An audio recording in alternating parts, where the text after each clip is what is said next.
You ask a question, you generate an image. You hit enter, and the response appears almost instantly. It feels clean, digital, completely disconnected from the physical world. We interact with these systems without thinking, assuming they exist purely in the cloud, a theoretical space that takes up no real room and leaves no real footprint.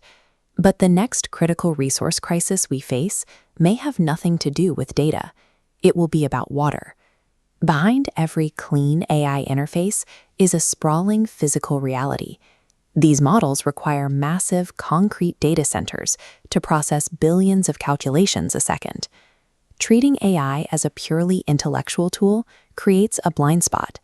We focus entirely on the digital output on our screens, while ignoring the physical weight required to produce it.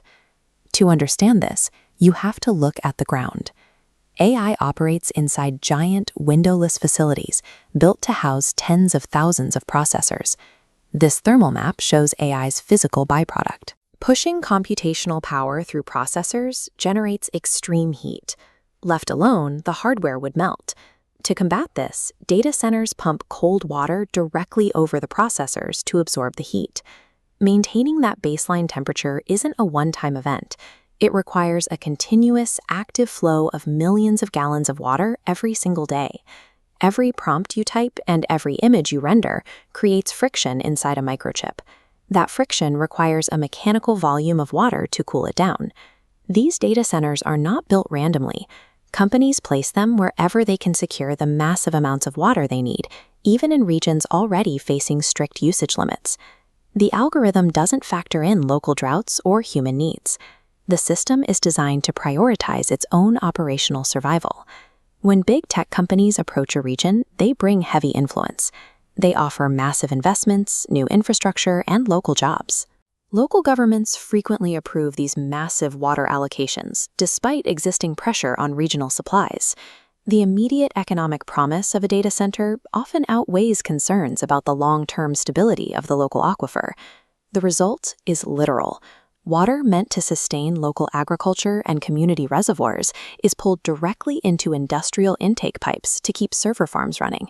Communities are trading their regional water security for the sake of global computational growth. These are the quiet, uncalculated trade-offs of using finite resources to support machines. You feel water scarcity when it happens. You experience it through usage restrictions, through dying crops and rising utility prices. This split-screen graph illustrates the core problem. On the left, we have dropping physical water reserves. On the right, the demand for AI computation. A human community eventually stops consuming when resources dry up. An algorithm doesn't know what biological scarcity is. It just scales. That endless scaling is driven by behavior. Every time you casually use a generative model, you are actively contributing to that rising demand. Our unthinking reliance on digital convenience acts as an engine, reshaping the physical geography and draining resources from the actual world. We have to consider the scale of our own sacrifice.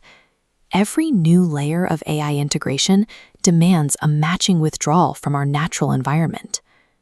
Would you use this technology differently if you could actually see the physical cost of every request?